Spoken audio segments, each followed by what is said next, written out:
I'm Sarah Nakamura, 29, and 3 years ago I lost my husband Kenji in the Fukushima nuclear disaster while he was working as an emergency response engineer. Instead of comfort during my darkest hour, his family delivered the cruelest blow imaginable. At his funeral, my mother-in-law whispered to relatives, "She should have married someone safer, instead of dragging our son into danger." They had no idea that Kenji had left me everything, including the family's ancestral land worth $3 million that they'd been trying to claim for decades. What happened next when they discovered the truth would expose their greed and change our family forever.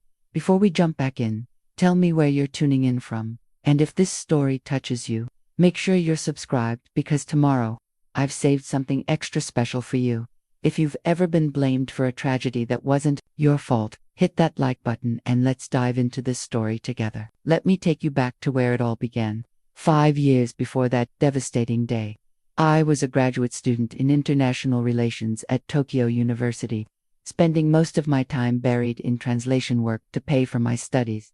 The library had become my second home, and that's where I first saw him, Kenji Nakamura, hunched over engineering textbooks with an intensity that made me curious. He was working on his master's thesis in nuclear engineering, and I couldn't help but notice the framed diploma on his desk, his bachelor's degree in nuclear safety engineering. What struck me wasn't just the prestigious program he'd graduated from, but the way he handled it with such reverence, like it represented something sacred to him.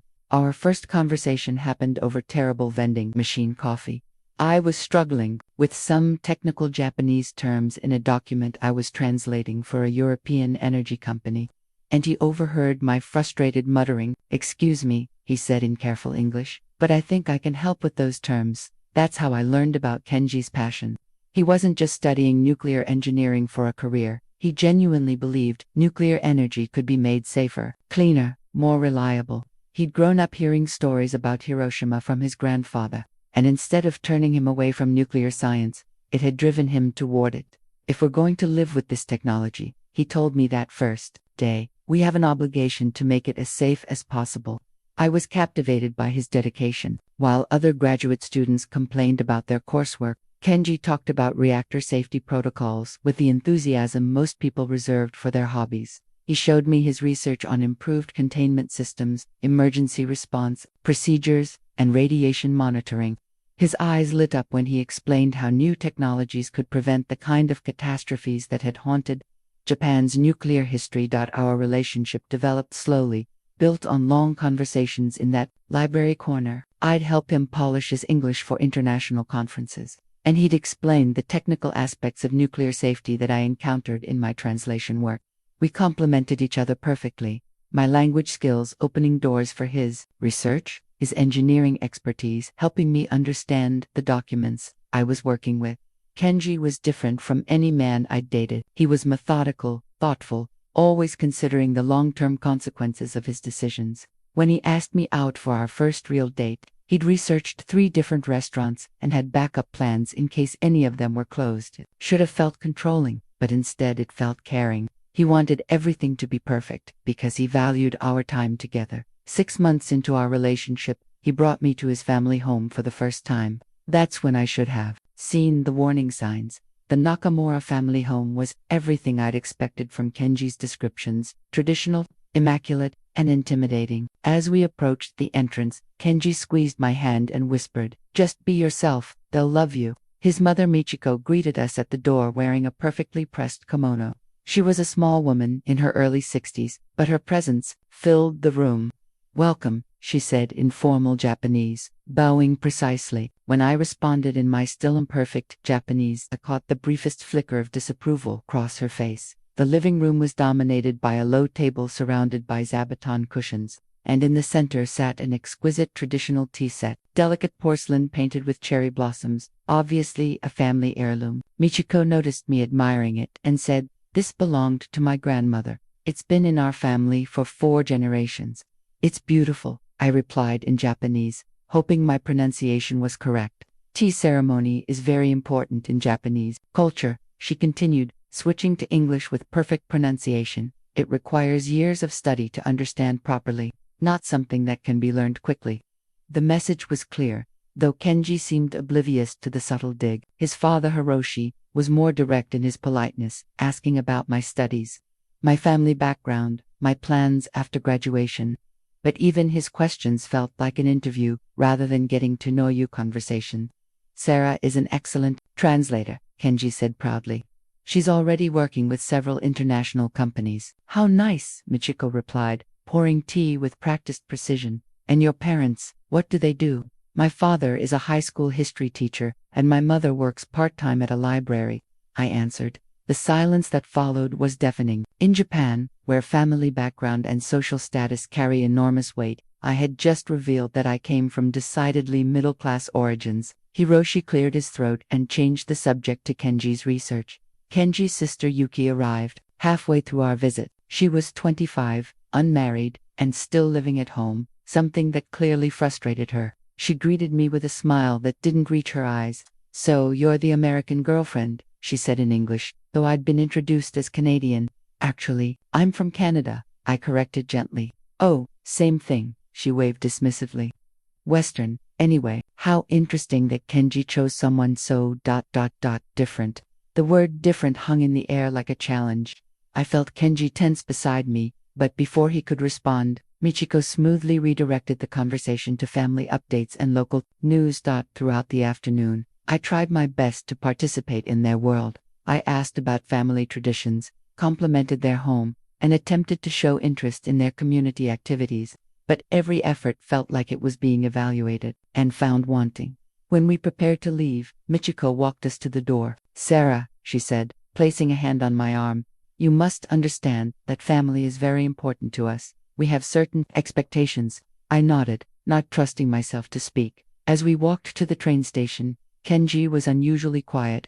Finally, I asked, do they always interview your girlfriends like that? He sighed. My mother is very protective. She just wants what's best for me. And what does she think is best for you?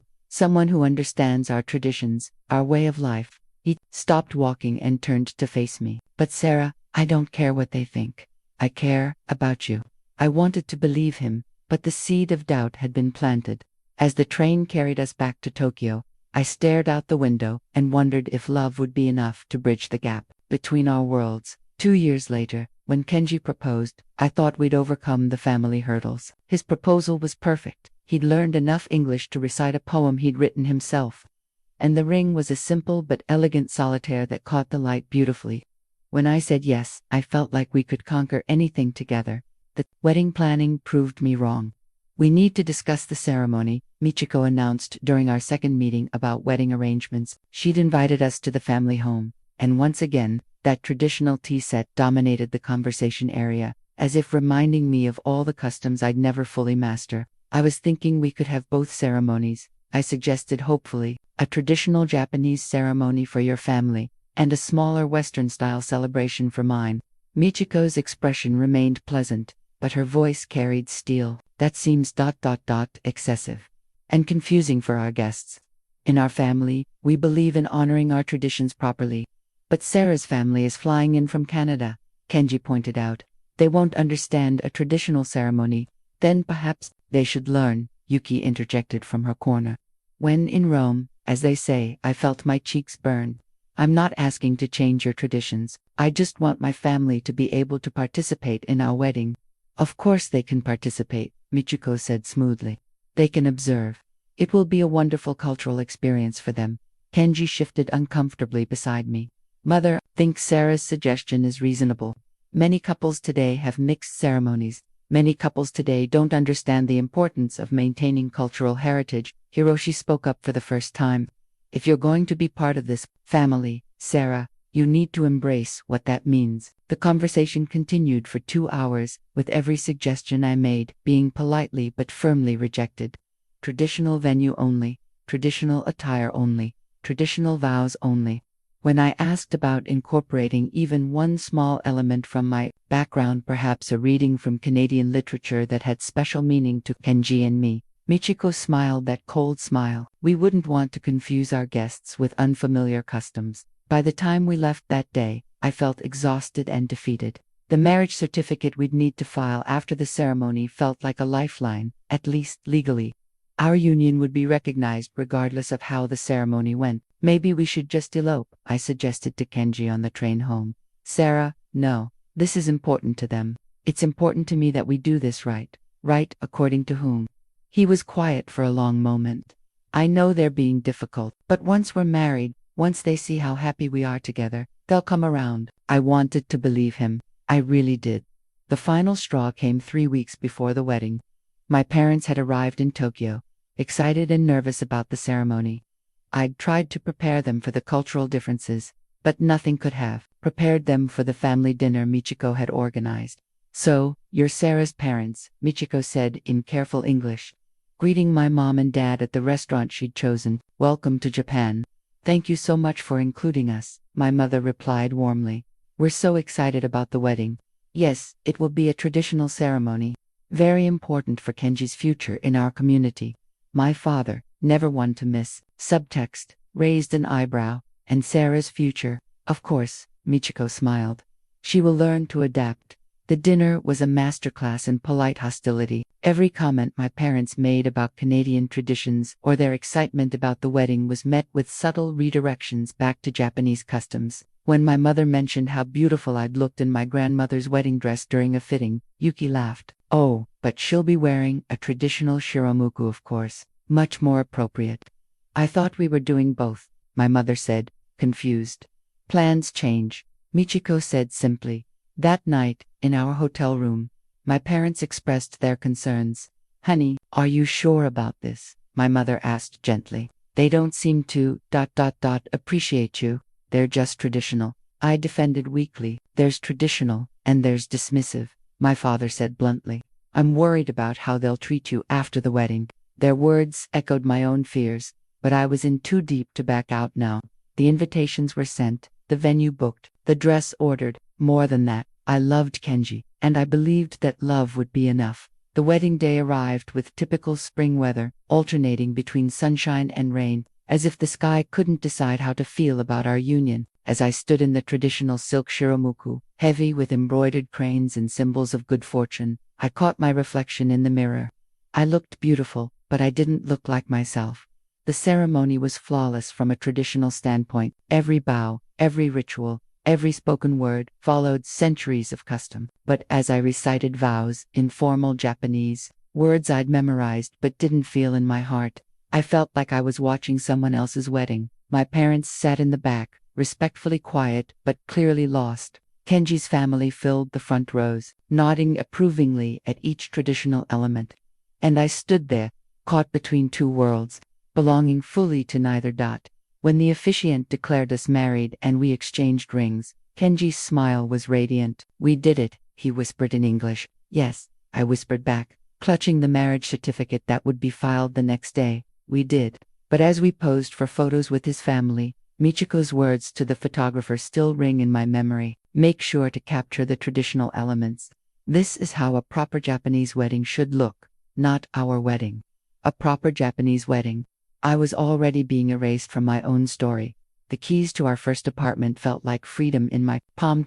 After the wedding, Kenji and I had made the decision to move across Tokyo, far enough from his family to breathe, but close enough to his work at the nuclear facility. The apartment was small, just 2 rooms and a tiny kitchen, but it was ours.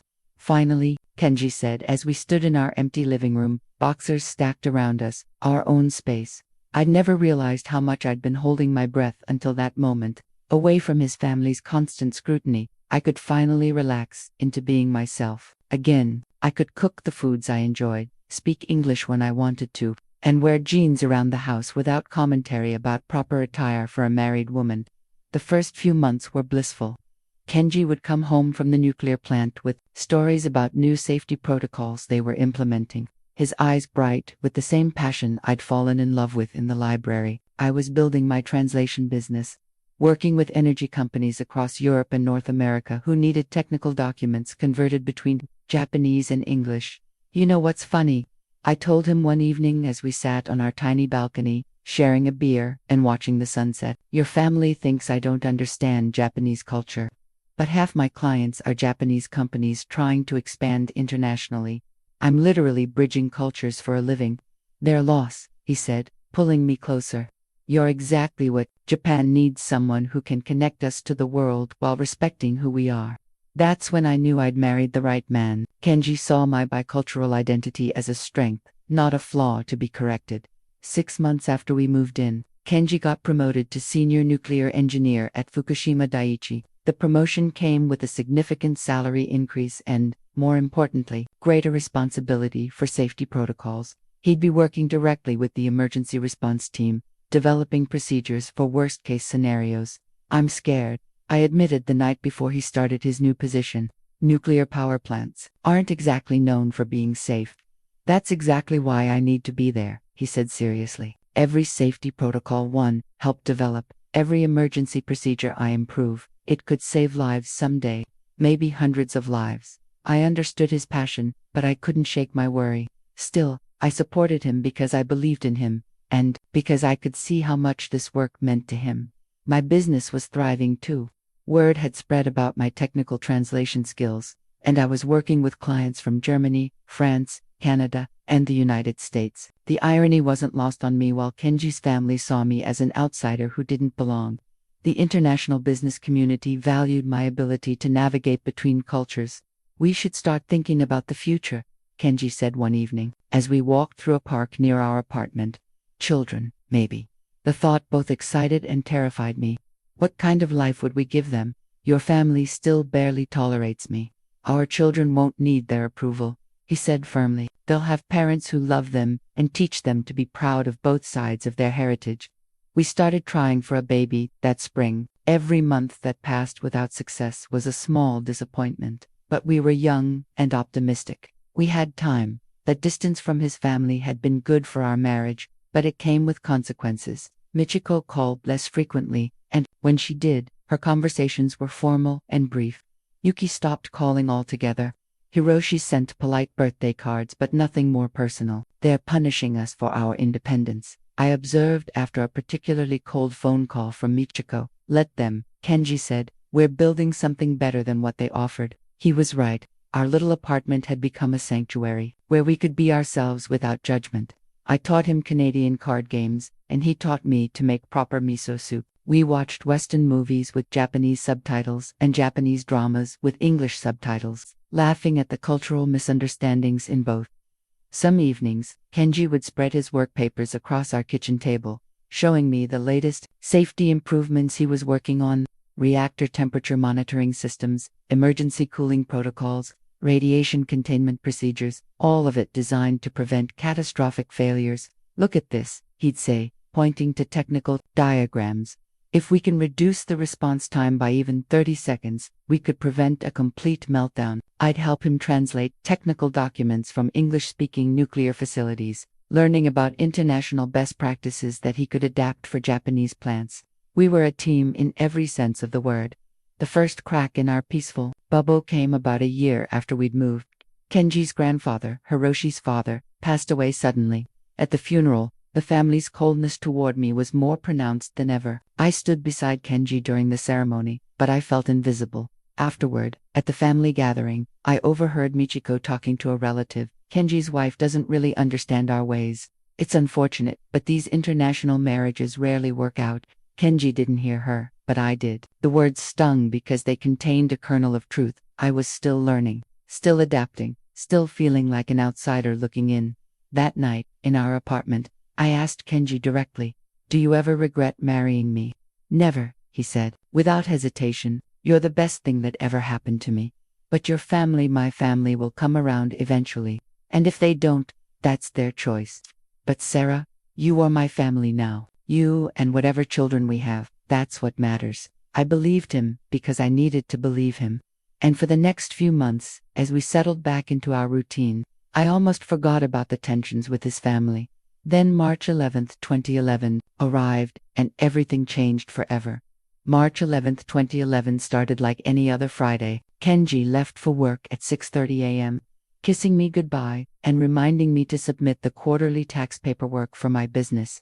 His work badge, the same one he'd worn proudly for 3 years, caught the morning light as he clipped it to his shirt pocket. "Be careful today," I said, straightening his collar.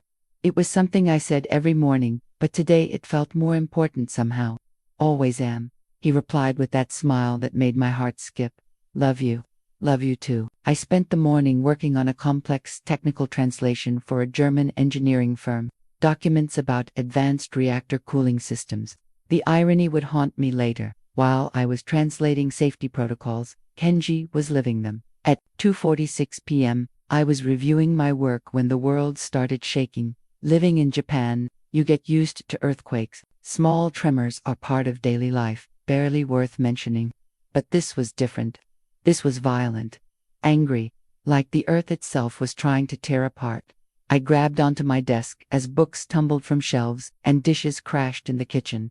The shaking went on forever. Later I'd learn it was 6 minutes, but it felt like hours. When it finally stopped, I was crouched under the doorframe, heart pounding, surrounded by the chaos of our destroyed apartment. My first thought was Kenji. My hands shook as I reached for my phone and dialed his number. Straight to voicemail. I tried again. Nothing. The news was reporting a massive 9.0 earthquake off the coast of Honshu. The epicenter was terrifyingly close to Fukushima. As I watched the coverage, my blood turned cold. They were showing aerial footage of the nuclear plant where my husband worked. I called again, and again, and again. Finally, at 4:15 p.m., my phone buzzed with a text from Kenji. Sarah, massive earthquake, plant systems damaged. We're working on emergency protocols. Don't worry. I love you. Don't worry. How could I not worry when every news channel was showing images of damaged reactors and talking about cooling system failures? Over the next few hours, the texts became shorter and less frequent.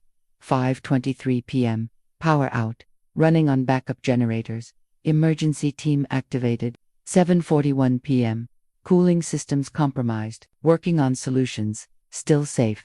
9:15 p.m. May lose phone contact. Don't panic. Following all safety protocols. That was the last normal text I received from my husband at 10:30 p.m.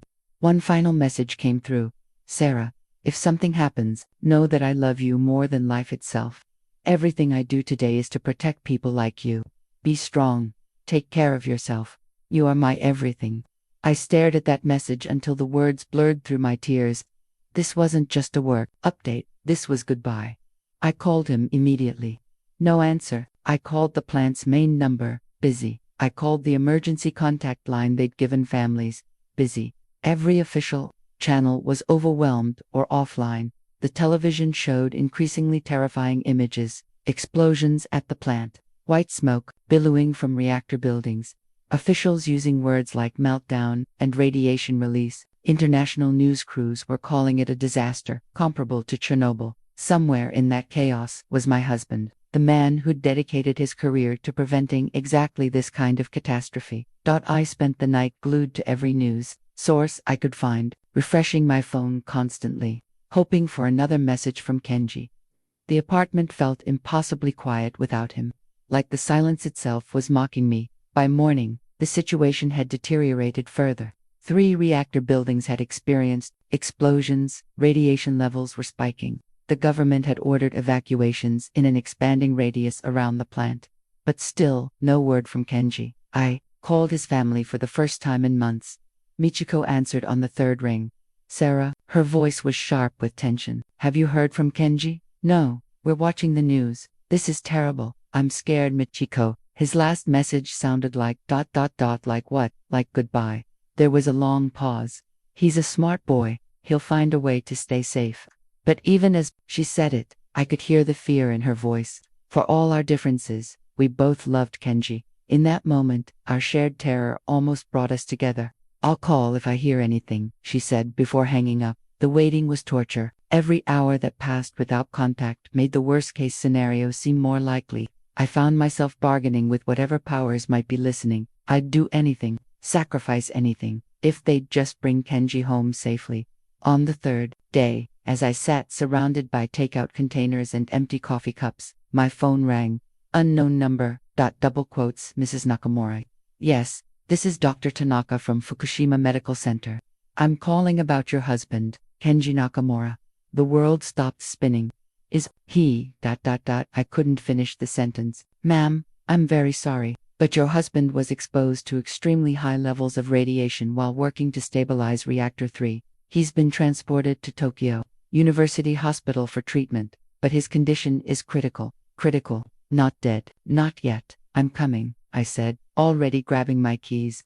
Mrs. Nakamura, you should know, the exposure was severe. You should prepare yourself. But I wasn't prepared. Nothing could have prepared me for what I was about to face. The drive to Tokyo University Hospital was a blur of tears and prayers. Kenji was alive, but barely. And somewhere in the back of my mind, a terrible thought was taking root. His family would blame me for this. Somehow, some way, they'd find a way to make this my fault. I just didn't know how right I was. The hospital smelled like disinfectant and despair. I ran through the corridors, following signs to the intensive care unit, my heart hammering against my ribs. When I finally found the right floor, a nurse in protective gear stopped me. Are you family of Kenji Nakamura? I am his wife. She nodded grimly. You'll need to put on protective equipment before you can see him. The radiation exposure was significant. Protective equipment. The words hit me like a physical blow. My husband was so contaminated with radiation that I couldn't even touch him safely. They suited me up in a full protective gown, gloves, and mask before leading me to his room. Nothing could have prepared me for what I saw. Kenji lay unconscious on the bed, connected to more machines than I could count. His skin was already showing signs of radiation sickness, red, angry patches that looked like severe sunburn. His wedding ring, the simple gold band we'd chosen together, sat on the bedside table. They'd had to remove it because his fingers were swelling. I picked up the ring with my gloved hands, feeling its familiar weight. Such a small thing to represent so much love, so many promises we'd made to each other. Promises about growing old together, about children, about a future that was slipping away with every labored breath he took. The next 48 hours are critical, Dr. Tanaka explained. The radiation exposure damaged his cellular structure. His body is essentially fighting a war against itself. What are his chances? The doctor's hesitation told me everything I needed to know. We're doing everything we can. I called his family from the hospital corridor. This time, Hiroshi answered. Sarah, how is he? Not good. The radiation exposure was severe. You should come. We'll be there tonight. While I waited for them to arrive, I sat beside Kenji's bed, talking to him through the protective gear. I told him about the clients who were asking about him, about the small repairs our apartment needed, about anything except how scared I was.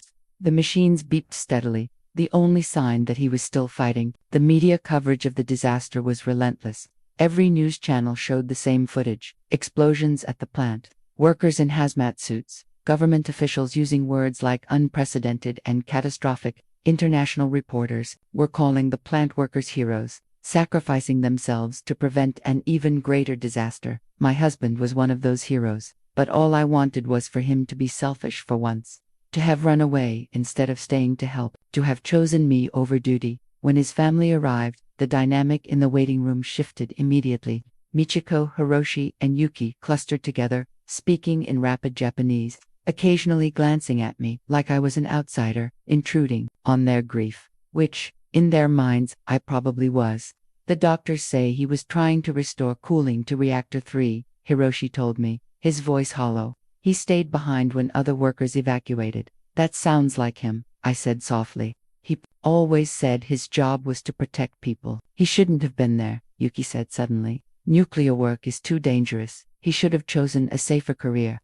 The comment hung in the air like a challenge. I felt all their eyes on me, waiting for my response. He loved his work, I said carefully. He believed in making nuclear energy safer. Safer, Michiko repeated, her voice bitter. Look where that belief got him. Over the next 3 days, as we maintained our vigil, the family's grief slowly transformed into something else. A need to assign blame. And increasingly, that blame was being directed at me. He never would have taken such risks before, Yuki whispered to her mother, loud enough for me to hear. He used to be more careful. Marriage changes men, Michiko replied, makes them think they need to prove themselves. I wanted to defend myself, to point out that Kenji had been passionate about nuclear safety long before he met me. But every time I tried to speak, I was met with polite but cold silence. On the 4th day, Kenji's condition worsened. His organs were beginning to fail, his body unable to cope with the massive radiation damage. The doctors called the family together for a meeting I'll never forget. Mr. Nakamura's condition is deteriorating rapidly, Dr. Tanaka explained. The radiation has caused extensive damage to his bone marrow. gastrointestinal tract, and central nervous system. We're seeing multiple organ failure. How long? Hiroshi asked quietly. Days, possibly hours. I'm very sorry. Michiko began crying softly. Yuki put her arm around her mother. Hiroshi stood stoically, but I could see his hands shaking. And I just stood there, feeling like I was watching my world end. Can we, can we stay with him? I asked. Of course. We'll make him as comfortable as possible. That night, as we took turns, sitting with Kenji, Michiko pulled me aside in the corridor. Sarah, I want you to know that whatever happens, we don't blame you. The words should have been comforting, but something in her tone made them feel hollow, like she was reading from a script rather than speaking from her heart. Thank you, I said, not knowing what else to say. He loved you very much, she continued. That was always clear. I loved him too. I love him. Yes, I know, but love doesn't always protect us from consequences. I didn't understand what she meant then. I thought she was just processing grief, trying to make sense of a senseless tragedy. It would be weeks before I realized she was already building a narrative in which I was responsible for her son's death. For now, all that mattered was being there for Kenji in his final hours, holding his hand through protective gloves, and whispering all the things I'd never said enough. How proud I was of him, how much our life together had meant to me, how sorry I was that we'd never get to have those children we'd talked about. On March 18th, exactly 1 week after the earthquake, the machines stopped beeping. Kenji Nakamura, my husband, my best friend, my partner in everything, slipped away quietly while I was holding his hand. The wedding ring that had been sitting on the bedside table for a week felt impossibly heavy as I slipped it onto my finger next to my own. I wasn't ready to let go of him yet. I wasn't ready to let go of us. But ready or not, I was about to learn that losing Kenji was only the beginning of my ordeal. The death certificate arrived 3 days after Kenji passed away. Such a clinical document for such a devastating loss. Neat black texts on official paper, reducing my husband's heroic sacrifice to medical terminology. Cause of death: acute radiation syndrome, secondary to occupational exposure during nuclear emergency response operations. I stared at the paper for a long time, trying to process that this was all that remained of our life together. A government form and a wedding ring that no longer had a partner. The media had caught wind of the story. Kenji was being hailed as one of the Fukushima 50, the workers who had stayed behind to prevent a complete meltdown, knowing they were likely sacrificing their lives. Reporters called him a hero. The government was talking about posthumous honors. International news outlets were running stories about the brave engineers who had saved Japan from an even greater catastrophe. But all the heroic narratives in the world couldn't fill the silence in our apartment. I was still in shock when Michiko called on March 22nd. Her voice was formal, distant, nothing like the grief-stricken mother I'd comforted at the hospital. Sarah, we need to discuss funeral arrangements. Of course, whatever you think is appropriate. The ceremony will be traditional, Buddhist, at our family temple. That's fine. Kenji would have wanted that. Good. And Sarah, double quotes. She paused. We think it would be best if you let us handle the arrangements. You're not familiar with our customs, and we don't want any mistakes. The word mistakes hit me like a slap. Even in death, they were shutting me out, treating me like an outsider who couldn't be trusted with my own husband's funeral. I'd like to help, I said carefully. I was his wife. Yes, but you're not really family, are you? Not in the way that matters. The statement was so cruel, so calculated, that I couldn't respond. In Japanese culture, wives often do take a secondary role to birth families in funeral arrangements, but the way Michiko said it felt deliberately hurtful. I'll be there for the ceremony, I said finally. Of course, but we'll handle everything else. After she hung up, I sat in our empty apartment, surrounded by Kenji's things, his engineering books, his coffee mug with the chip on the handle, his favorite sweater still draped over the back of a chair. The death certificate lay on the table like an accusation. The next few days passed in a haze of official phone calls and paperwork. The nuclear plant's administration called to express condolences and discuss worker compensation. The government called about the posthumous honor they wanted to bestow. Insurance companies called about policies I didn't even know existed. Each conversation made Kenji's death feel more real and more surreal at the same time. He was gone, but the bureaucratic machinery of death kept grinding on, reducing our love story to claim numbers and benefit calculations. I tried to stay busy. To avoid thinking about the hole in my life where Kenji used to be, I organized his papers, responded to the flood of condolence messages from friends and colleagues, and attempted to maintain some semblance of normal routine. But normal no longer existed. Every morning I woke up reaching for him. Every evening, I waited for the sound of his key in the lock. Every night I lay in our bed, clutching his pillow and breathing in the last traces of his scent. The hardest part was the complete isolation. Kenji's family had made it clear they didn't want my help with funeral planning. My own parents were on the other side of the Pacific, devastated by the news but unable to provide the physical comfort I desperately needed. My few friends in Tokyo were supportive but couldn't truly understand the depth of my loss. I had never felt more alone in my life. 5 days after the death certificate arrived, I received another official document, this one from a law office I'd never heard of. The letterhead read Yamamoto and Associates, Estate Law. Inside was a brief note requesting my presence at their office regarding the estate of the late Kenji Nakamura. Estate. I hadn't even thought about legal matters. Kenji and I had been young, focused on building our life together rather than planning for its end. We had basic wills, but they were simple documents leaving everything to each other. I almost ignored the letter. The funeral was in 2 days, and I was barely holding myself together. Legal matters could wait, but something made me call the office anyway. Mrs. Nakamura, the receptionist said when I identified myself. Yes, Mr. Yamamoto has been trying to reach you. Can you come in today? I'm not sure I'm ready to deal with legal matters right now. Ma'am, I understand this is a difficult time, but there are some urgent matters that need your attention. Time-sensitive issues. Urgent matters. What could be urgent about a dead man's simple estate? An hour later, I sat in Mr. Yamamoto's office, confused and overwhelmed. He was a kind man, in his 60s, with gentle eyes that had clearly seen many grieving widows. Mrs. Nakamura, first let me express my condolences. Your husband was a remarkable man. Thank you. But I don't understand why I'm here. Kenji and I had simple wills. Everything goes to the surviving spouse. Mr. Yamamoto nodded. Yes, that's correct. But Mrs. Nakamura, your husband's estate is more complex than you might realize. He opened a thick file folder. Your husband came to see me 6 months ago. He wanted to update his will and ensure that all his assets were properly documented. Assets. We lived in a small apartment. We didn't have much. Actually, you do. Your husband inherited significant property from his grandfather, land that has been in the Nakamura family for generations. He also had substantial savings and investments that he'd been building for your future together. I stared at him. I don't understand. Kenji never mentioned any of this. He wanted to surprise you. He was planning to tell you on your anniversary next month. He'd been working with a developer who was interested in purchasing part of the family land. The offer was for $3 million. $3 million. The number seemed impossible, surreal. Kenji and I had lived modestly, saving money but never feeling wealthy. How could we have been sitting on millions of dollars without my knowing? The land is yours now, Mr. Yamamoto continued, along with his savings, his life insurance policy, and his pension benefits. You're a wealthy woman, Mrs. Nakamura. Wealthy.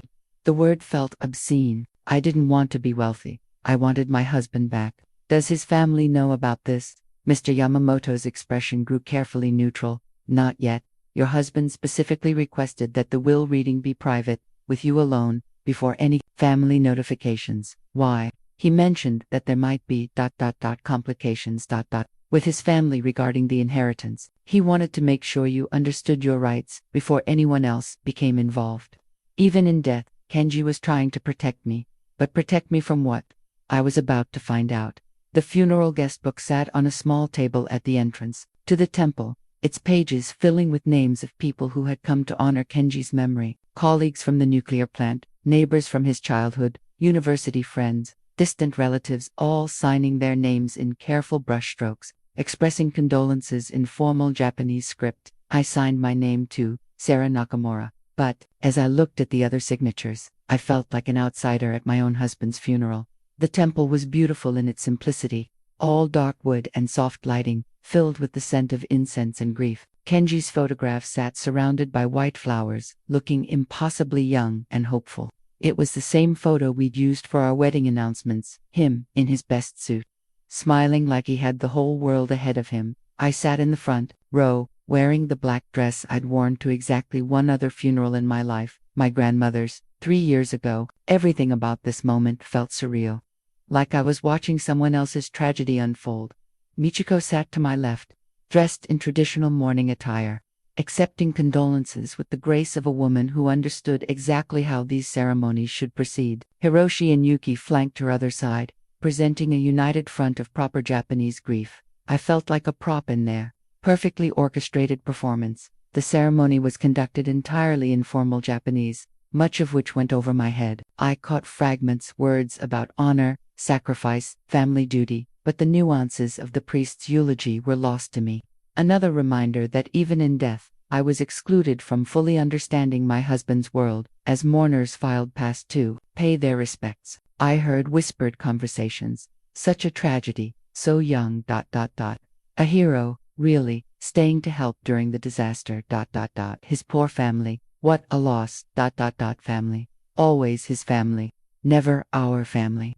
Never mention of the wife who had loved him, supported his career, built a life with him.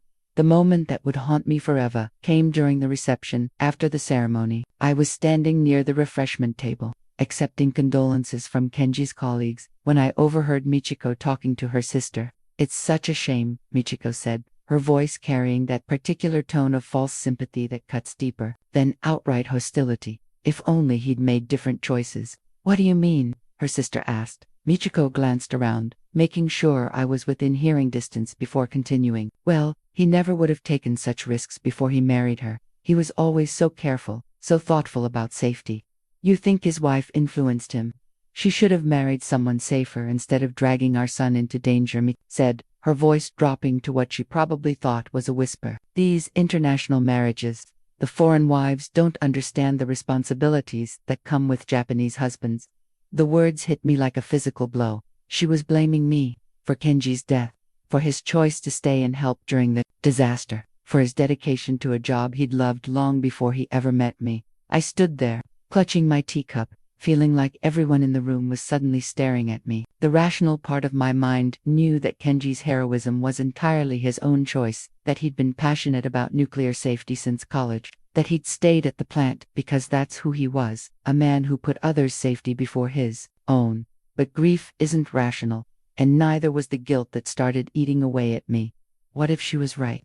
What if my presence in his life had somehow changed his risk calculations? What if he'd felt pressure to provide for our future together, to prove himself worthy of the international marriage his family had never fully accepted?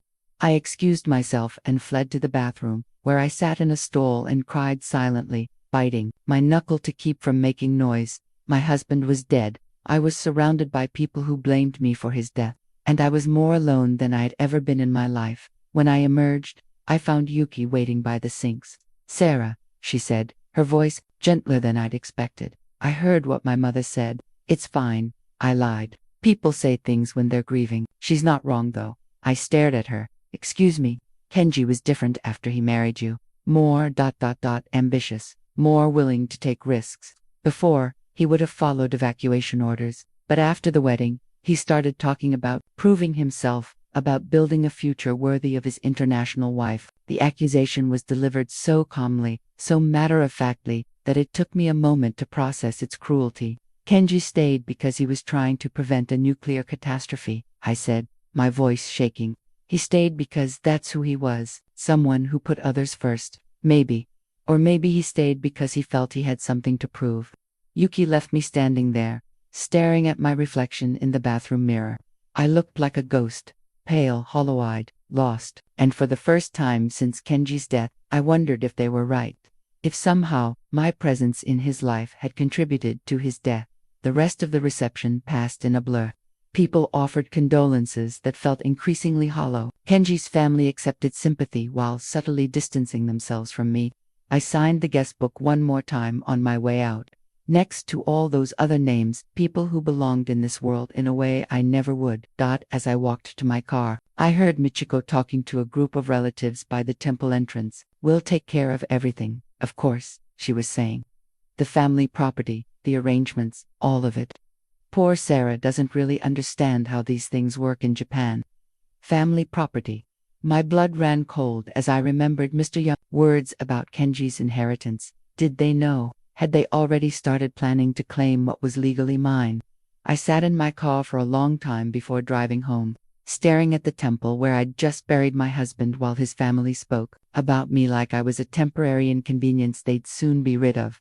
They had no idea that Kenji had left me everything. They had no idea that their ancestral land, the property they'd been assuming would return to the family, now belonged to the foreign wife they'd spent 5 years trying to exclude. But they were about to find out, and when they did, their polite hostility would transform into something much worse. Mr. Yamamoto's call came exactly 1 week after the funeral. I was sitting in our apartment, staring at a stack of sympathy cards I hadn't had the energy to open, when the phone rang. "Mrs. Nakamura, I hope you're managing as well as can be expected." "I'm surviving," I said, which felt like the most honest answer I could give. "I know this is difficult timing, but we need to schedule the formal will reading. Your husband's family has been calling my office, asking questions about the estate." My stomach dropped. What kind of questions? They seem to believe they're entitled to inherit the family property. They've mentioned hiring their own attorney to ensure their interests are protected. "But you said everything goes to me." It does, but they don't know that yet. Your husband's will is quite specific, and frankly, I think they're going to be surprised by its contents. We scheduled the reading for the following Tuesday. Mr. Yamamoto suggested I might want to have a support person present, but who could I call? My parents were still in Canada, dealing with their own grief and the expense of international travel. My few friends in Tokyo were acquaintances at best. I was facing this alone, just as I'd faced everything else since Kenji's death. The night before the will reading, I couldn't sleep. I kept thinking about Kenji's last will and testament, locked away in Mr. Yamamoto's safe, such a simple document that apparently held the power to change everything. I also kept thinking about the conversations I'd overheard at the funeral. Michiko's comments about taking care of everything. Yuki's assumptions about family property, the way they'd talked about me like I was a temporary problem that would resolve itself once the official matters were settled. They were in for a shock. Tuesday morning arrived gray and drizzly, matching my mood perfectly. I dressed carefully, a conservative black suit that I hoped would convey both respect and authority. I was about to face Kenji's family in a legal setting, and I needed to project strength even though I felt like I was barely holding myself together. Mr. Yamamoto's office was in a modern building in downtown Tokyo, all glass and steel that seemed to reflect the seriousness of the occasion. I arrived 15 minutes early, hoping to compose myself before the family arrived. "Mrs. Nakamura," the receptionist said when I announced myself. "They're already here." Already here. Of course they were. Probably arrived early to strategize, to present a united front. I followed her to a conference room where Michiko, Hiroshi, and Yuki sat on one side of a polished table. They looked up when I entered, their expressions carefully neutral but their body language screaming disapproval. "Sarah," Michiko said with a nod, "Thank you for coming. Thank you for coming to my own husband's will reading." The condescension was breathtaking. Mr. Yamamoto entered a moment later, carrying a thick file folder and wearing the expression of a man who'd done this many times before. He took his seat at the head of the table and spread out several documents. "Before we begin," he said, "I want to express my condolences to all of you. Kenji was a remarkable young man, and I know this is a difficult time for everyone." Murmurs of agreement around the table. "The will is straightforward, but there are several important points I need to address." He opened the file and withdrew a document, bound in blue covers. "This is Kenji's last will and testament, executed 6 months ago and properly witnessed according to Japanese law." He began reading in formal Japanese, the legal language flowing over me like water. I caught key phrases: sound mind, lawful disposition, heirs and assigns, but the technical terminology was beyond my Japanese comprehension. Michiko and Hiroshi leaned forward, following every word. Yuki took notes in a small notebook. They were clearly prepared for this moment, in a way I wasn't. Then Mr. Yamamoto switched to English, and I understood why. "To my beloved wife, Sarah Nakamura, I leave the entirety of my estate, including but not limited to all real property, financial assets, personal property, and any other holdings acquired during my lifetime." The silence in the room was deafening. "I'm sorry," Michiko said, her voice tight with controlled emotion. "Could you repeat that?" Mr. Yamamoto looked up from the document. Your son left his entire estate to his wife.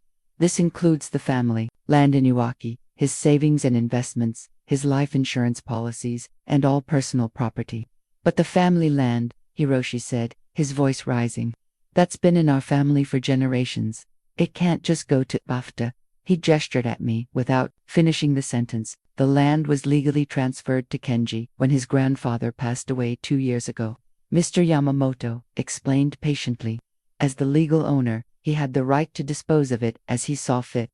She's not even Japanese, Yuki said, her composure cracking. She doesn't understand what that land means to our family. Nevertheless, Mr. Yamamoto continued, the will is clear and legally binding. Mrs. Nakamura is now the sole owner of approximately 15 acres of land in Iwaki Prefecture, currently valued at approximately $3 million. $3 million.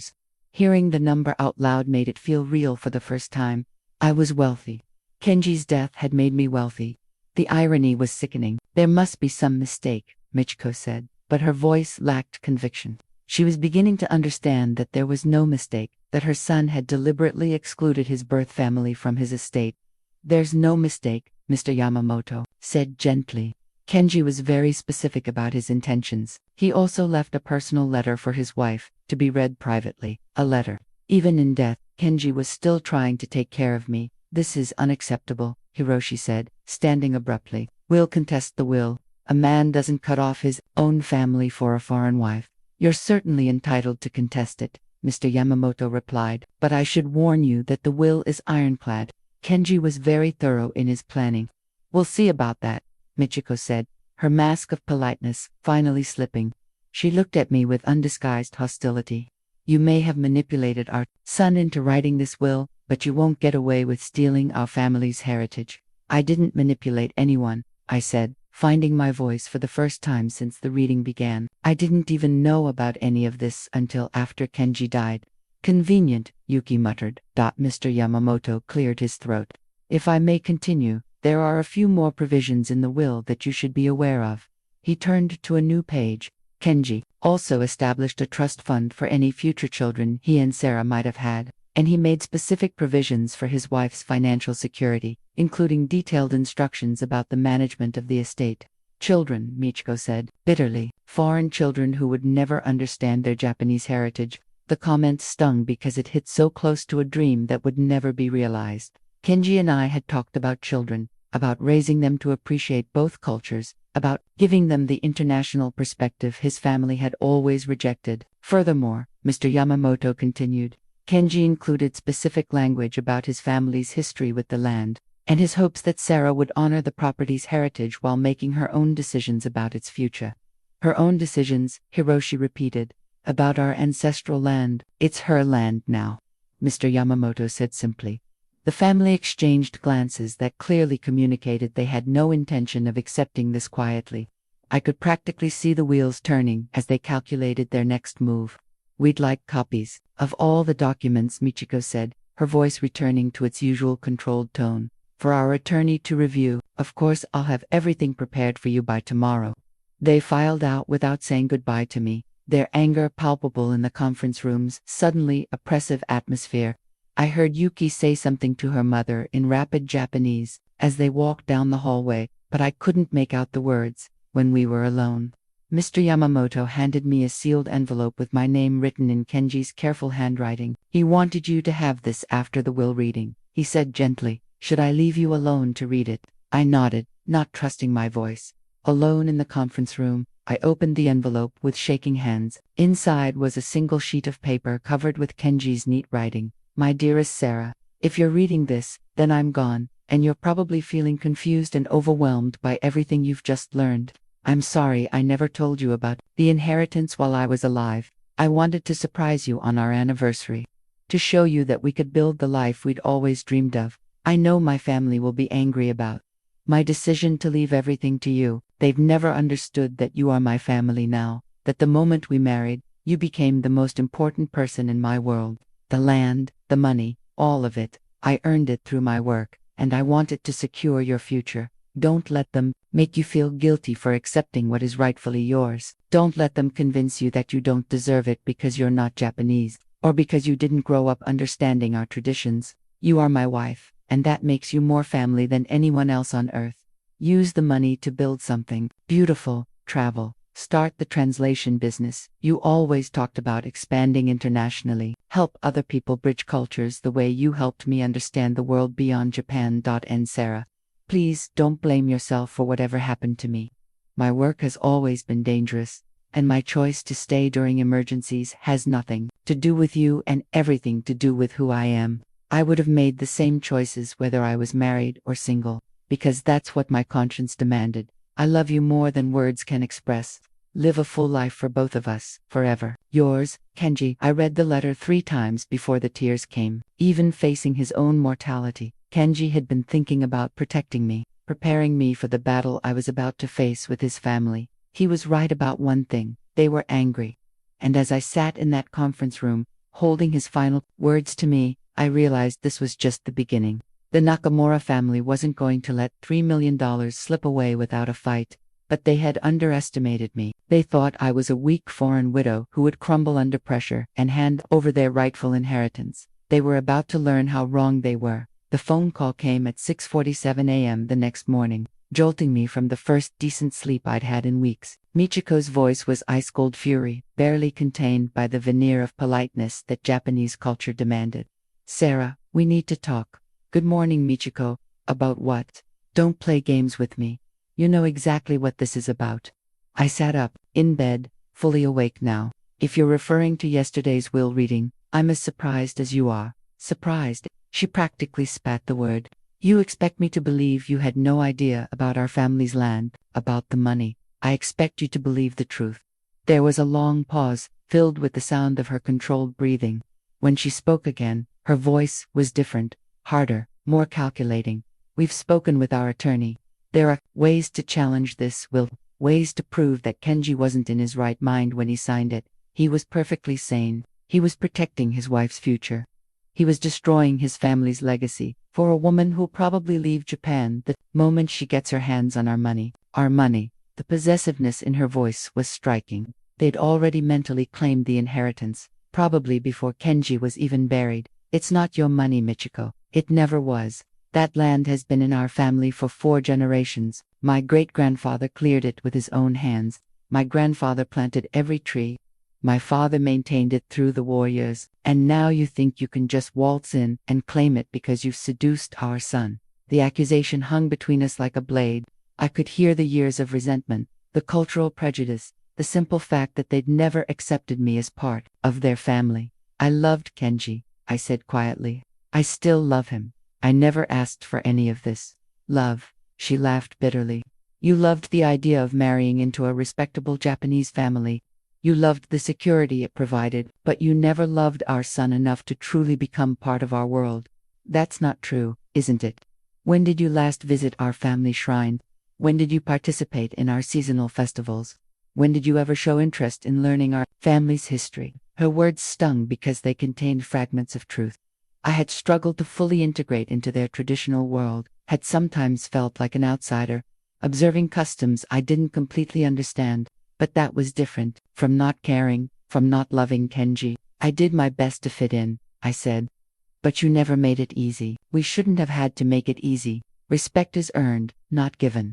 3 hours later, I was back in Mr. Yamamoto's office. But this time, I wasn't alone. Sitting across from me was Kenji's extended family. Aunts, uncles, cousins I'd met only briefly at the wedding and funeral. They'd assembled like a tribunal, united in their opposition to my inheritance. Mr. Yamamoto had requested the meeting after receiving multiple calls from family members, all demanding to know how they could correct this obvious error. Let me be clear, he said, addressing the room. There is no error. Kenji's will is legally sound, properly witnessed, and entirely valid under Japanese law.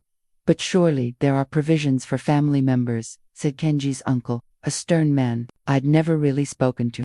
In traditional Japanese inheritance law, the eldest son's property returns to the family line. Traditional inheritance customs are not legally binding, Mr. Yamamoto replied patiently. Modern Japanese law recognizes individual property rights and the right to dispose of one's estate as one sees fit, even if it means cutting off the entire family, asked Kenji's aunt. Even then, I watched the family exchange glances, their shock slowly transforming into cold determination. They'd come here expecting to intimidate me into relinquishing my claim, but they were learning that legal reality didn't bend to their expectations. "We'd like to see the original property deed," Michiko said, "the one that transferred the land to Kenji." Mr. Yamamoto nodded and produced a document from his file. The property deed was old, written in formal Japanese script that was difficult for me to read, but the essential facts were clear. The land had been legally transferred to Kenji Nakamura 2 years ago, making him the sole owner. "Grandfather never intended for the land to leave the family," Yuki said, studying the document. "This transfer was supposed to be temporary, to help with tax issues. The transfer was permanent and legal," Mr. Yamamoto corrected. "Your grandfather signed all the necessary documents." "He was 93 years old," Hiroshi protested. "He may not have understood the implications. He was examined by a physician and declared mentally competent before signing. I have the medical records if you'd like to review them." Each of their challenges was met with documented evidence. Kenji and his grandfather had been thorough, anticipating exactly this kind of family resistance. "This is about more than money," Michiko said finally, her voice heavy with emotion. "That land represents everything our family has built over generations. It's where Kenji played as a child, where we held family gatherings, where his grandfather taught him about responsibility and heritage. I understand the sentimental value," I said carefully, "but Kenji chose to leave it to me. He must have had his reasons." "His reasons were clouded by infatuation," Yuki said sharply, "by the influence of someone who never understood what she was taking from us. I never took anything from you." "You took our son," Michiko said quietly. "You took him away from his family, his culture, his responsibilities, and now you've taken our legacy too." The meeting ended with threats of legal action, promises to contest the will, and warnings that I would regret trying to steal from a Japanese family. They filed out in a group, leaving me alone with Mr. Yamamoto and the weight of their collective anger. "They're going to make this difficult," he said after they'd gone. "Can they actually contest the will successfully? It's unlikely, but they can make the process expensive and time-consuming. Are you prepared for a long legal battle?" I thought about Kenji's letter, about his instructions not to let them make me feel guilty for accepting what was rightfully mine. I thought about the years of subtle hostility, the funeral where they'd blamed me for his death, the way they'd treated me like an outsider from the very beginning. "Yes," I said, "I'm prepared." But even as I said it, I wondered if I truly understood what I was getting myself into. The Nakamura family had resources, connections, and the righteous fury of people who believed they'd been wronged. They also had something I lacked, the home field advantage of fighting on familiar cultural ground. This wasn't just going to be a legal battle.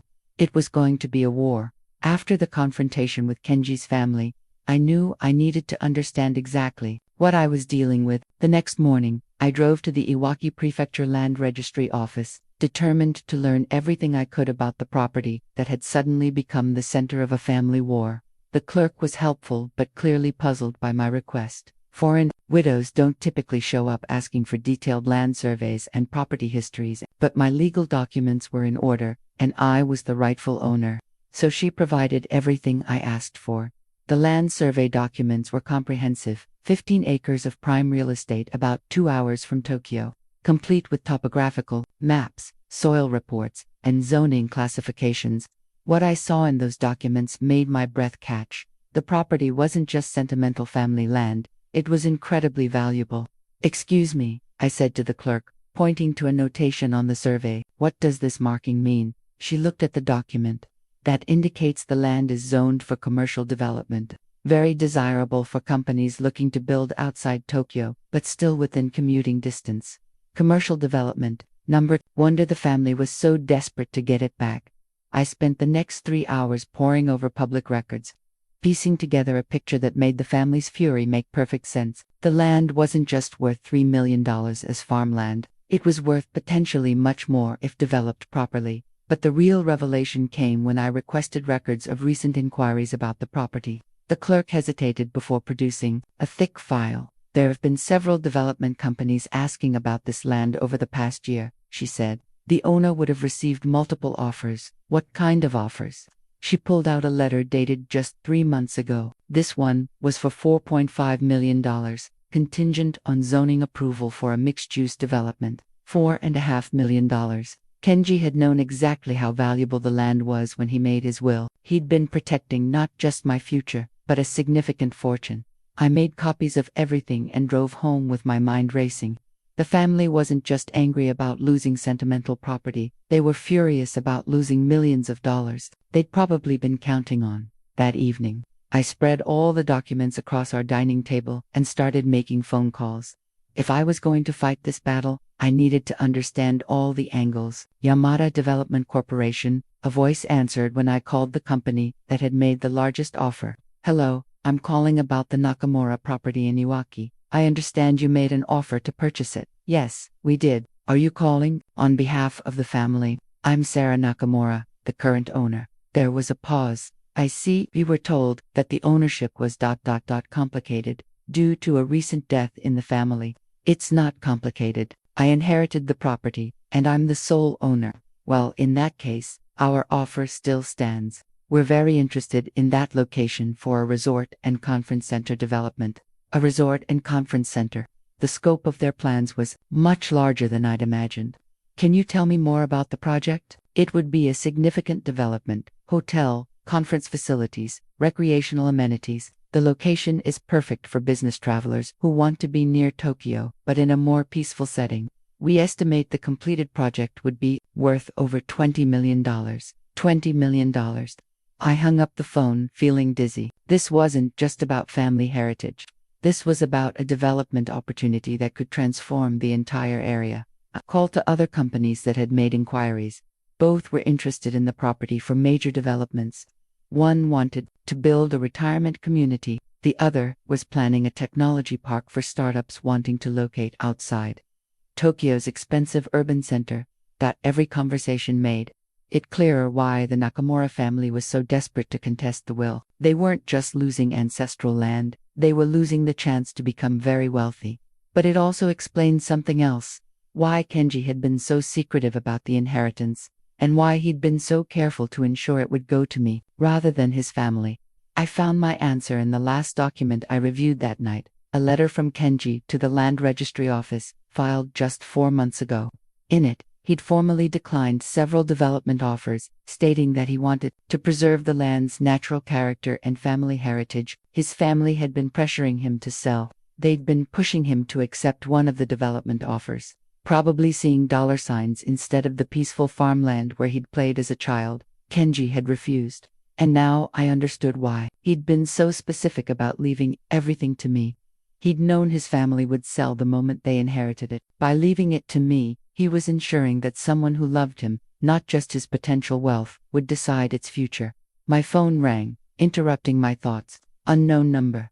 Mrs. Nakamura, this is Sato from the Iwaki Municipal Planning Office. I understand you've inherited the Nakamura property. Yes, that's correct. I'm calling because we have several zoning applications pending that would affect your land. The previous owner had been refusing to cooperate with development plans, but we hoped you might be more reasonable. More reasonable. Translation: more willing to sell out for profit. What kind of zoning applications? Mixed-use commercial development. It would significantly increase the value of your property and provide substantial tax revenue for the community. And if I'm not interested in development, well, that's certainly your right. But I should mention that the municipal government has the authority to use eminent domain for projects that serve the public good. The threat was subtle but clear. Sell willingly, or we'll find a way to take it anyway. I'll need to consider my options, I said. Of course. But I should mention that several members of the Nakamura family have expressed strong support for the development projects. They believe it would honor the family's legacy while serving the community. After I hung up, I sat staring at all the documents spread across my table. The picture was becoming clearer. This wasn't just a family inheritance dispute, it was about money, development, and political pressure. The family wasn't just angry about losing their heritage. They were furious about losing their chance to cash in on it. But they'd made a crucial mistake. They'd assumed I was a weak foreign widow who would be easily intimidated or manipulated into giving up what was rightfully mine. They were about to learn that grief hadn't made me weak. It had made me determined to honor Kenji's wishes, even If that meant fighting his entire family and half the municipal government, the war was just beginning. But now I understood the battlefield, and I was ready to fight. The text messages started 3 days after my visit to the land registry office. At first, they seemed harmless enough, family members reaching out with condolences and offers of support. But the tone quickly shifted. Yuki was the first. Sarah, I hope you're doing well. Mom is really struggling with losing both Kenji and the family land. It's been so hard on her health. Maybe we could meet for coffee to discuss how to move forward. Then Michiko, dear Sarah, I've been thinking about what Kenji would truly want. He loved his family so much. I don't think he'd want his death to tear us apart over material possessions. Can we find a way to honor his memory together? Hiroshi kept it simple. Sarah, family is more important than money. Let's talk. I screenshot every message, something my instincts told me I'd need later. The language was carefully crafted, emotional, manipulation disguised as concern and family unity. When I didn't respond immediately, the messages became more frequent and urgent. Yuki, Sarah, please don't ignore us. We're not your enemies. We just want what's best for everyone. Michiko, I'm worried about you isolating yourself. Grief can make people make poor decisions. Let us help. And Aunt, I barely remembered. Your husband wouldn't want his death to destroy his family. Please consider what your actions are doing to all of us. By the end of the week, I was receiving multiple messages daily from various family members, all following the same script. Express concern for my well-being. Emphasize family unity. Subtly pressure me to do the right thing. The calls started. The following Monday, Sarah, it's Yuki. I'm worried about you. You haven't been answering our messages. I've been processing everything, I said carefully. Of course, but isolation isn't healthy. Listen, I've been talking to Mom, and we think there might be a way to resolve this that honors everyone's interests. What do you mean? Well, you could keep the money, the savings, the insurance, all of that. But the land, that's different. That's our family's history. Maybe we could work out an arrangement where you transfer the land back to the family, and we compensate you fairly for it. Compensate me fairly, for my own property. Yuki, the land is mine. Kenji left it to me for a reason. But what are you going to do with it? You're not a farmer. You don't understand rural Japanese culture. It would just be a burden for you. That's my decision to make. Her voice hardened. Sarah, you need to think about this practically. Fighting the family isn't going to bring Kenji back, but it could destroy any chance of us having a relationship with you going forward. Are you threatening me? I'm trying to help you understand that some battles aren't worth fighting. The manipulation escalated over the next few days. Phone calls came at all hours, each family member taking turns applying pressure. Michiko called crying, claiming that the stress was affecting her heart condition. Hiroshi called to inform me that respectable Japanese wives don't fight their husbands' families over inheritance. Various aunts and uncles called to share stories about Kenji's childhood on the land, emphasizing how much it had meant to him. A cousin I'd never met called to tell me that the family was praying for my soul and hoped I'd find the wisdom to do what's right. Each call followed the same pattern: emotional manipulation, cultural pressure, and thinly veiled threats about the consequences of defying the family's wishes. But the most disturbing call came from someone completely unexpected. Mrs. Nakamura, this is Father Williams from St. Mary's International Church. I was surprised to hear from a priest. Kenji and I hadn't been particularly religious, though we'd attended Christmas services at the International Church occasionally. Father Williams, hello, how can I help you? I've been contacted by some members of your late husband's family. They're very concerned about you. My blood ran cold. Concerned how? They mentioned that you're going through a difficult time with grief, and that you might be making some decisions that could affect your spiritual well-being. They asked if I might speak with you about the importance of forgiveness and family unity. They'd gotten a priest to call me. The manipulation had reached a new level. Father, I appreciate your concern, but this is a private family matter. Of course, but sometimes grief can cloud our judgment. The family seems genuinely worried that this inheritance dispute is causing unnecessary pain for everyone involved. Did they mention that they're trying to contest my husband's will? They indicated there were some legal complexities, but they emphasized that they just want what's best for the family as a whole. I spent 20 minutes politely but firmly explaining to Father Williams that I wasn't interested in mediation, and that the family's concern was actually an attempt to manipulate me out of my legal inheritance. But the priest call was just the beginning. Over the next week, I received visits from a neighbor from Kenji's childhood, who just happened to be in my area and wanted to share memories of young Kenji playing on the family land. A local politician who'd heard about the unfortunate family situation and offered to help mediate. A representative from a community organization that Kenji had apparently supported, asking if I planned to continue his family's tradition of community involvement. Each visitor had clearly been coached by the family. They all knew exactly which emotional buttons to push, which memories to invoke, which guilt tactics to employ. I started documenting everything: screenshots of text messages, recordings of phone calls legal in Japan with single-party consent, notes about each visit and conversation. The pattern was clear and increasingly desperate. The breaking point came 2 weeks into the campaign, when Michiko showed up at my apartment unannounced. "Sarah, we need to talk," she said when I opened the door. "I'm not interested in talking. You're destroying our family," she said, pushing past me into the apartment. "Kenji is dead, and now you're killing what's left of us." "I'm not killing anything. I'm honoring my husband's wishes. Your husband was manipulated by guilt and infatuation. He wasn't thinking clearly. He was thinking clearly enough to protect me from exactly this kind of harassment." Michiko looked around the apartment, at Kenji's books still on the shelves, his coffee mug still in the dish rack, his jacket still hanging by the door. "Look at this place," she said. "You're living in a shrine to the dead. This isn't healthy. This isn't what Kenji would want." "Don't tell me what Kenji would want. I knew him for 32 years. You knew him for 5. I think I understand my son better than his foreign wife." The words hung in the air like a slap. Foreign wife. Even now, even after everything, she couldn't see me as anything more than an outsider who'd temporarily invaded their family. "Get out," I said quietly. "Sarah, get out." She left, but not before delivering one final threat. "This isn't over. We won't let you destroy our family's legacy.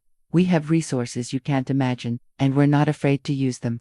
After she left, I sat in my kitchen, shaking with anger and adrenaline. The campaign of manipulation had failed, so now they were moving to intimidation. I pulled out my phone and scrolled through all the screenshots I'd collected: text messages, voicemails, photos of unexpected visitors, 2 weeks of systematic harassment, all carefully documented. Then I called Mr. Yamamoto. "I need to see you tomorrow," I said. "And I think we need to discuss harassment charges." The family had made a crucial error. They'd assumed I would fold under pressure, that I would be too grief-stricken and culturally intimidated to fight back effectively. They were about to learn that their manipulation campaign had backfired spectacularly. Instead of weakening my resolve, they'd strengthened it. Instead of isolating me, they'd given me everything I needed to prove their true motives in court. The war was escalating. But I was no longer fighting defensively. It was time to go on the offensive. Dr. Hayashi's business card had been sitting in my wallet for 3 weeks, given to me by the hospital social worker after Kenji died. "Grief counseling," she'd said gently, "when you're ready." I wasn't sure I'd ever be ready, but after Michiko's confrontation in my apartment, I knew I needed help. The next morning, I called the number on the card, Dr. Hayashi's office. "I'd like to schedule an appointment for grief counseling." "Of course. Can you come in this afternoon?" We had a cancellation. 2 hours later, I sat in a quiet office overlooking a small garden, facing a woman in her 50s with kind eyes and an air of professional competence. "Tell me about your husband," Dr. Hayashi said simply. For the first time since Kenji's death, I talked about him without defensiveness, without having to justify our relationship or explain our choices. I talked about how we met, about his passion for nuclear safety, about the life we'd built together. I talked about his death, about the heroism that the media celebrated but that I experienced as devastating loss, and his family. She prompted gently. The floodgates opened. I told her about years of subtle rejection, about the wedding where I felt erased, about the funeral where they blamed me for his death.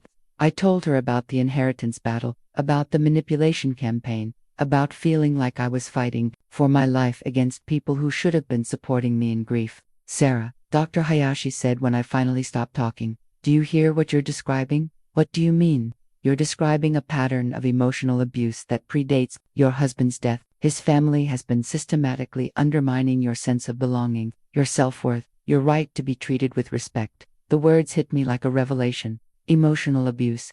I'd never thought of it that way. had always assumed that cultural differences and personality conflicts were normal challenges in international marriages. But they're grieving too, I said. They lost their son. Grief doesn't excuse cruelty. And what they're doing now, the harassment, the manipulation, the attempts to isolate you, this isn't about grief. This is about control. Over the next hour, Dr. Hayashi helped me see patterns I'd been blind to for years. The way they'd consistently made me feel like an outsider.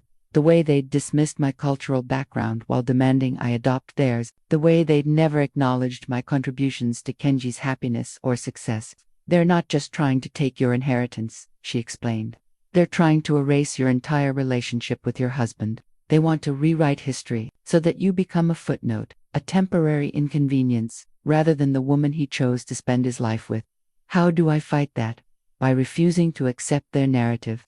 By insisting on your right to exist, to grieve, to inherit what your husband left you. By recognizing that you don't need their approval to validate your marriage or your worth. I left that first session feeling something I hadn't experienced in months: clarity. The guilt I'd been carrying about Kenji's death, about the inheritance, about fighting his family began to lift as I realized.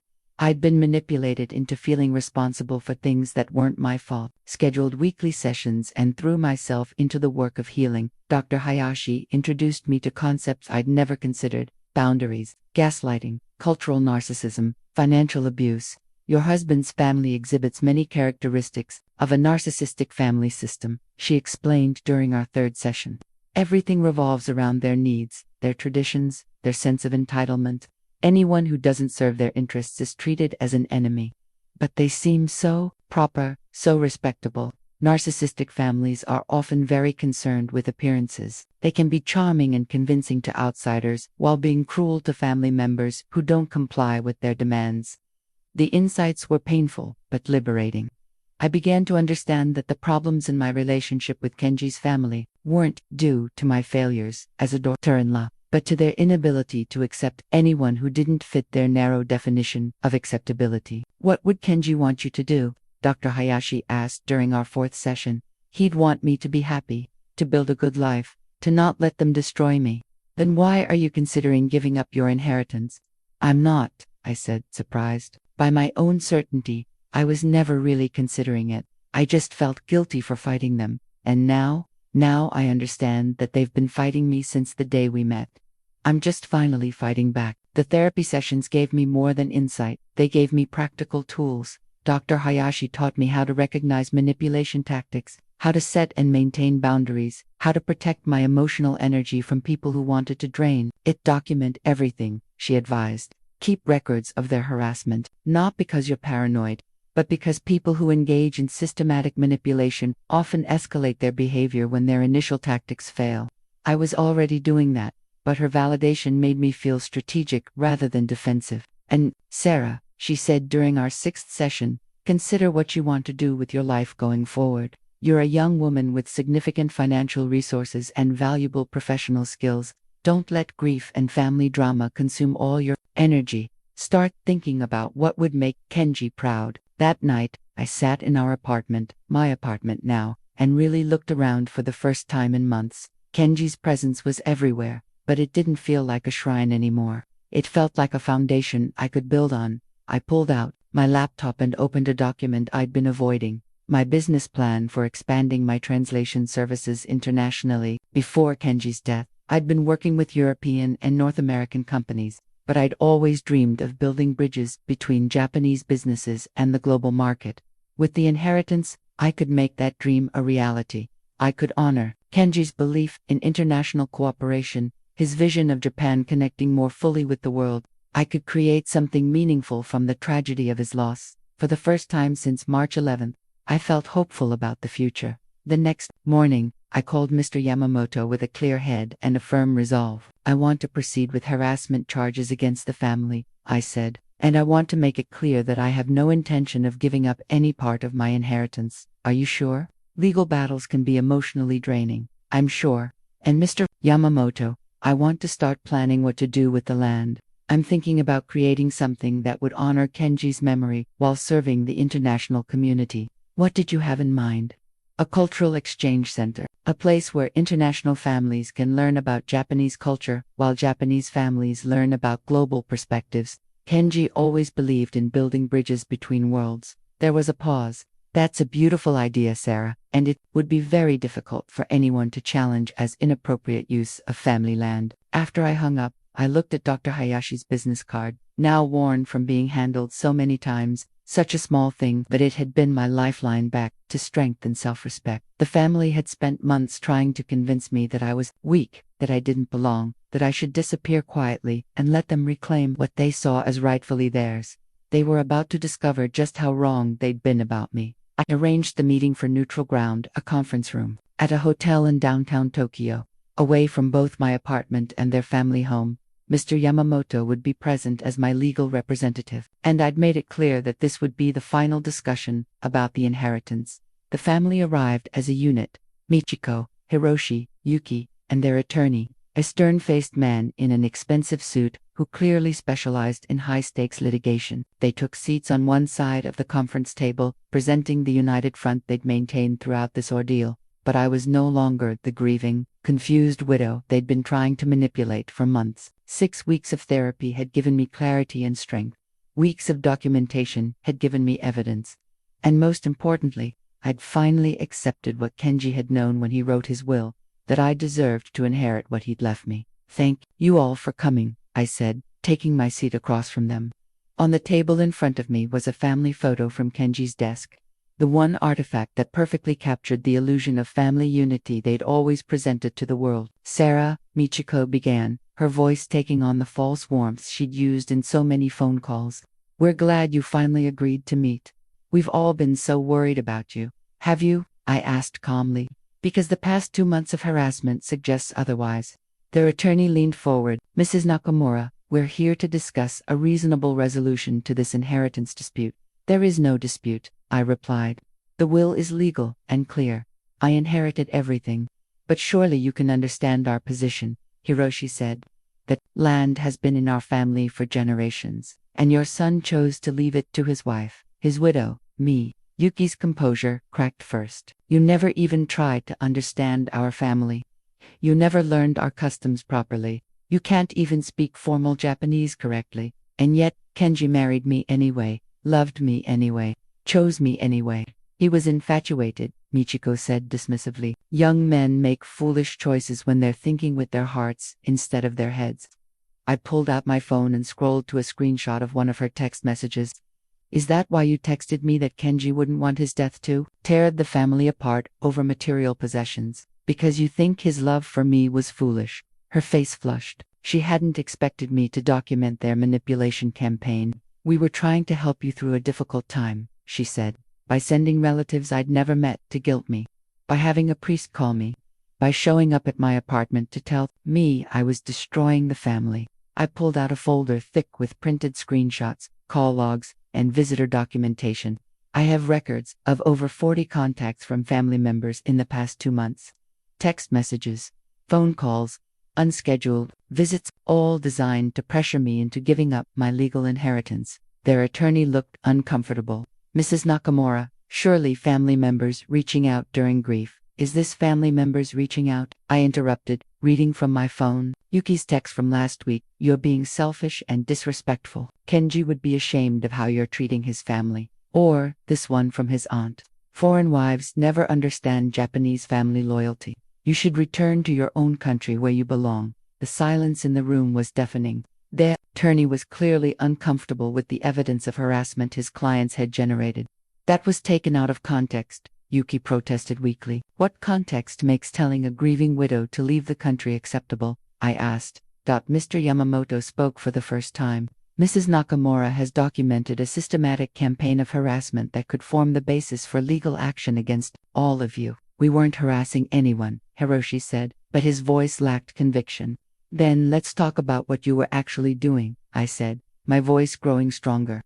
"You were trying to manipulate me out of an inheritance that you wanted for yourselves. You discovered that the family land was worth millions of dollars in development deals, and you couldn't stand the thought of that money going to the foreign wife you'd never accepted." "That's not true," Michiko said, but she couldn't meet my eyes. "Isn't it?"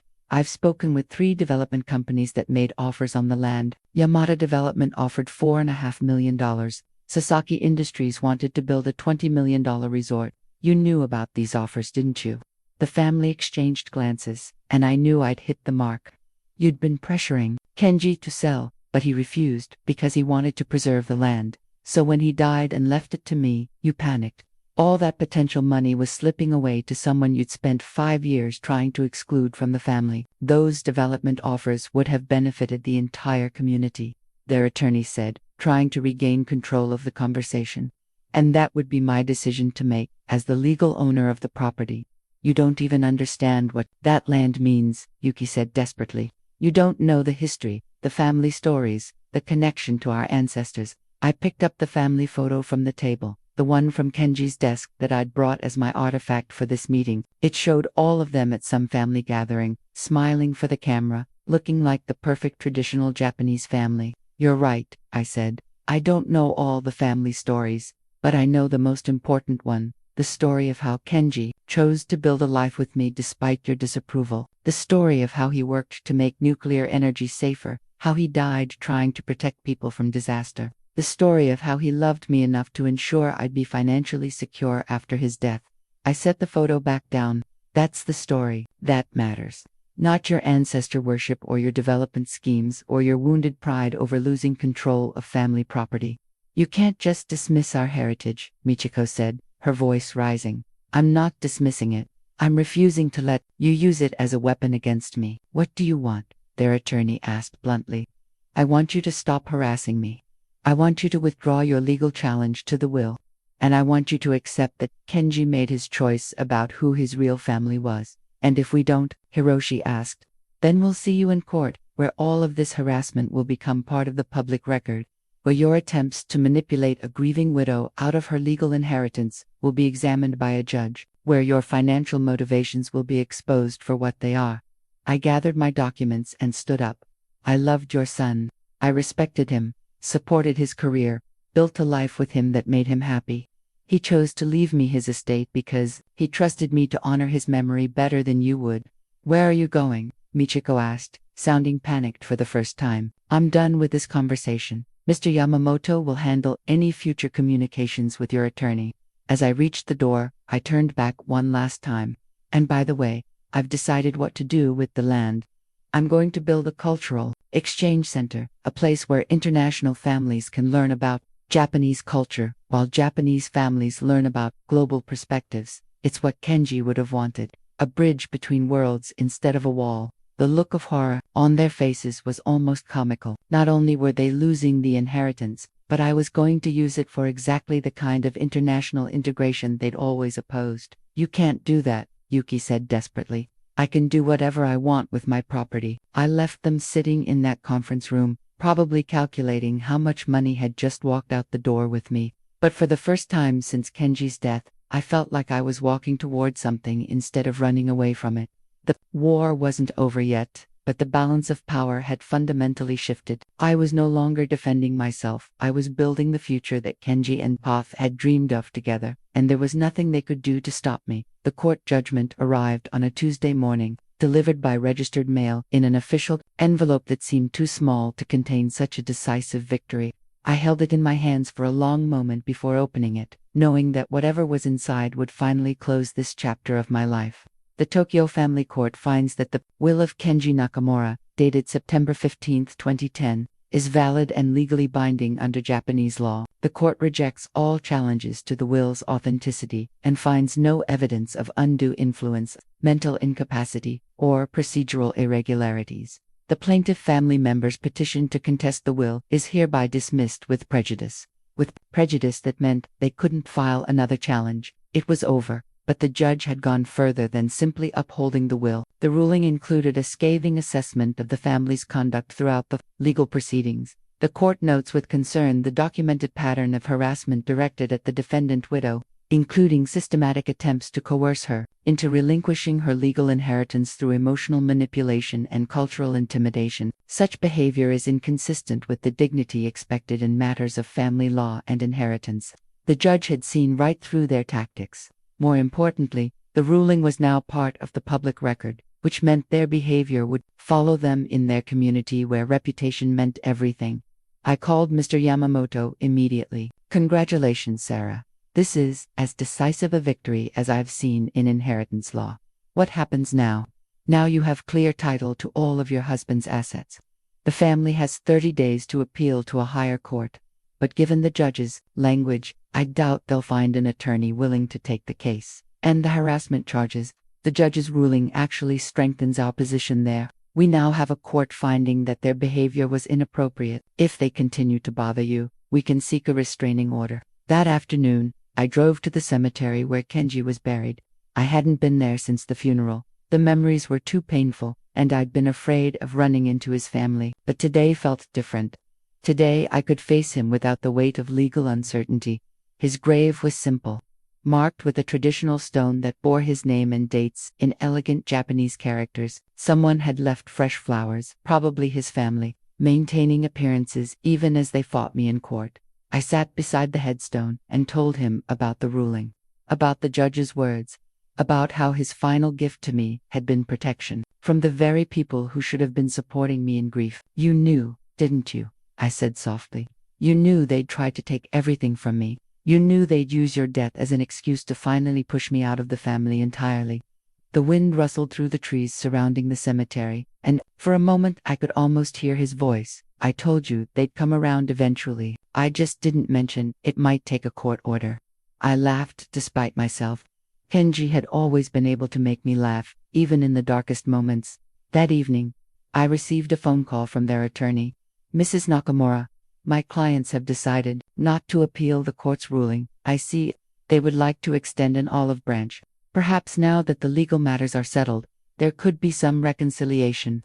"What kind of reconciliation?" "They are willing to acknowledge your ownership of the property in exchange for being consulted about any major decisions regarding the land." I almost laughed. Even in defeat, they were trying to maintain some control.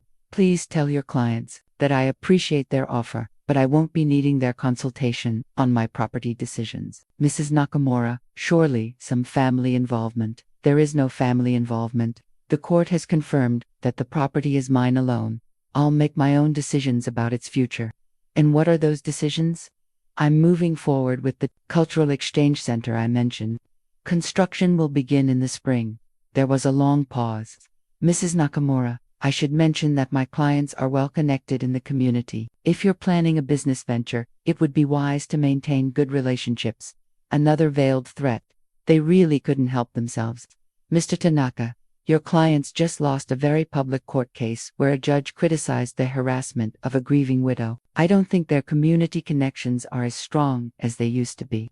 After I hung up, I pulled out the architectural plans I'd been working on with a design firm. The Kenji Nakamura International Cultural Center would be a beautiful facility. Conference rooms for cultural exchange programs, classrooms for language learning, a library with books in multiple languages, and a memorial garden honoring those who died in the Fukushima disaster.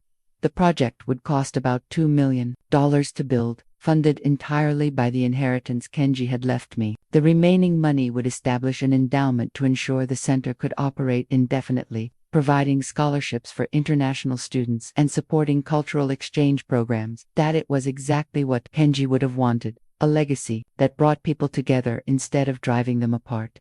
2 weeks later, I received a handwritten letter from Michiko. No phone calls, no visits, no intermediaries. Just a simple envelope with my name written in her careful script. "Sarah, we have decided to respect the court's ruling and will not pursue further legal action.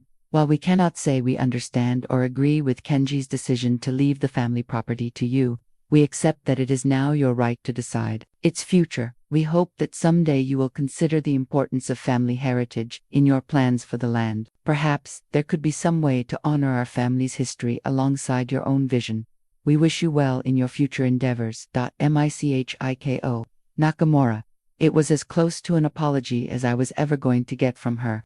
More importantly, it was an acknowledgement of defeat. They were finally accepting that I had won, that the inheritance was mine, and that their years of rejection and manipulation had failed. I filed the letter with all the other documents from this long battle. Someday, maybe I'd look back on this period and remember it as the time I learned to fight for myself. For now, It was simply relief that the war was finally over. I'd kept my promise to Kenji. I'd honored his wishes, protected his legacy, and refused to let his family rewrite our story. The property he'd left me would become something beautiful, something that brought people together across cultural boundaries. They'd tried to erase me from his life, but instead, I'd become the guardian of his truest values: international understanding, cultural bridge building, and the belief that love could transcend the barriers that others insisted on maintaining. The court ruling sat framed on my desk, not as a trophy, but as a reminder. I was stronger than I'd ever known, and I deserved every bit of the life Kenji had tried to secure for me. The memorial plaque was beautiful in its simplicity: brushed bronze mounted on local stone, with Kenji's name in both Japanese and English characters. Below his name, the inscription read, "Engineer, hero, bridge builder. His courage saved lives. His vision brings cultures together." I stood in the construction site that would soon become the Kenji Nakamura International Cultural Center, watching workers pour the foundation while holding the plaque that would be mounted near the entrance. 6 months had passed since the court victory, and the project was finally becoming reality. Mrs. Nakamura, the construction foreman, approached with blueprints in hand. "We're ready to discuss the memorial garden placement." I followed him to the area we'd designated for the garden, a peaceful corner of the property, with mature trees that Kenji had climbed as a child. The garden would honor not just him, but all the Fukushima workers who had sacrificed their lives during the disaster. "The landscape architect suggests we position the memorial here, facing east toward the sunrise," he explained. "It's traditional for memorials to face the new day." "That's perfect." Kenji always said each day was a chance to make the world a little safer, a little more connected. As we walked through the construction site, I could envision the finished center. The main building would house conference rooms, where Japanese and international families could attend cultural exchange workshops. The library would contain books, films, and resources in multiple languages. The scholarship office would coordinate programs sending Japanese students abroad and bringing international students to Japan. But the feature I was most excited about was the engineering wing, a technical library and research center, focused on nuclear safety and international cooperation. In energy development, it would be a place where engineers from around the world could collaborate on making nuclear power safer, continuing the work that had been Kenji's passion. The project had attracted attention from unexpected quarters.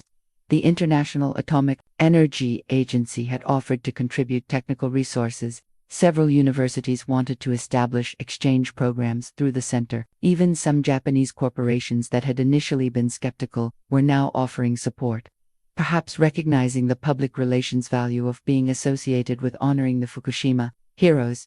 What surprised me most was the response from the local community. I'd expected resistance. After all, I was the foreign widow who'd stolen the Nakamura family land. But as word spread about the cultural center, the response had been overwhelmingly positive. "It's exactly what this area needs," the mayor had told me during the groundbreaking ceremony.